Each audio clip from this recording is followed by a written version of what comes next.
മലയാളക്കര ഒന്നടങ്കം ആരാധിക്കുന്ന ഒരു വ്യക്തിയാണ് വേടൻ. ആരാണ് വേടൻ? ഹിരൺദാസ് മുരളി എന്ന വ്യക്തിയാണ് വേടൻ എന്ന നാമത്തിൽ അറിയപ്പെടുന്നത്. 1994 ഒക്ടോബർ മാസം 25-ാം തീയതി തൃശൂരിലാണ് വേടൻ ജനിച്ചത്. മലയാളത്തിന്റെ ഹിപ്പ് ഹോപ്പ് റാപ്പർ, ഗാനരചയിതാവ് എന്നീ നിലയിൽ പ്രസിദ്ധനാണ്.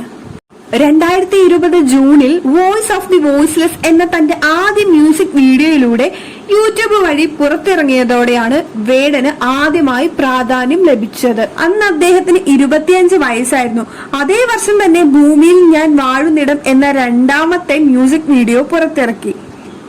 2024 മഞ്ഞുമ്മൽ ബോയ്സ് എന്ന സിനിമയിൽ സുഷിൻ ശ്യാമുമായി വേടൻ സഹകരിച്ചു.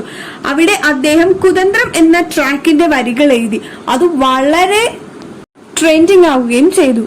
നായാട്ട്, പുറത്തേക്ക് വഴിയില്ല, മഞ്ഞുമ്മൽ ബോയ്സ്, കൊണ്ടൽ, നമ്മൾ വെളിച്ചമായി സങ്കല്പിക്കുന്നതെല്ലാം തുടങ്ങിയ ചിത്രങ്ങളിൽ വേടന്റെ കയ്യൊപ്പ് ചാർത്തിയിട്ടുണ്ട്. 2021 മീറ്റു പ്രസ്ഥാനത്തിന്റെ ഭാഗമായി ഒരു ഫേസ്ബുക്ക് പേജിൽ പങ്കിട്ട ഒരു പോസ്റ്റിന്റെ വഴി വേടനെതിരെ ലൈംഗിക ദുരുപയോഗം ആരോപിച്ച് ചില സ്ത്രീകൾ രംഗത്തെത്തി. പിന്നീട് അദ്ദേഹം ആരോപണങ്ങൾക്ക് മറുപടി നൽകി ക്ഷമാപണം നടത്തുകയുമായി ചെയ്തിരുന്നത്. 2025 ഏപ്രിൽ 28-ന് കൊച്ചിയിലെ ഒരു ഫ്ളാറ്റിൽ നിന്ന് ഏകദേശം 6 ഗ്രാം കഞ്ചാവ് കൈവശം വെച്ചതിന് വേടനെയും മറ്റ് 8 സുഹൃത്തുക്കളെയും എക്സൈസ് വകുപ്പ് അറസ്റ്റ് ചെയ്തിരുന്നു. അതേസമയം മയക്കുമരുന്ന് കൈവശം നടത്തിയതിനെ തുടർന്ന് പോലീസ് നടത്തിയ പരിശോധനയിൽ അദ്ദേഹത്തിന്റെ ഫ്ളാറ്റിൽ നിന്ന് അധികൃതർ കടുവയുടെ പല്ല് കണ്ടെത്തി. തായ്ലാന്റിൽ നിന്നാണ് വേടൻ ഇത് വാങ്ങിയതെന്നാണ് അവകാശപ്പെടുന്നത്. മയക്കുമരുന്ന് കേസിൽ നിന്ന് ജാമ്യത്തിൽ ഇറങ്ങിയതിന് തൊട്ടു പിന്നാലെ വനം വകുപ്പ് വേടനെ കസ്റ്റഡിയിലെടുത്തു.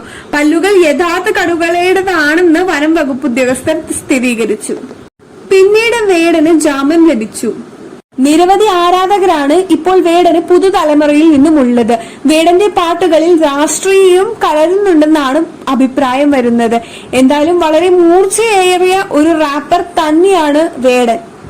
ഇതുപോലുള്ള വീഡിയോകൾക്കായി നമ്മുടെ ചാനൽ ഒന്ന് സബ്സ്ക്രൈബ് ചെയ്ത് സപ്പോർട്ട് ചെയ്യുക.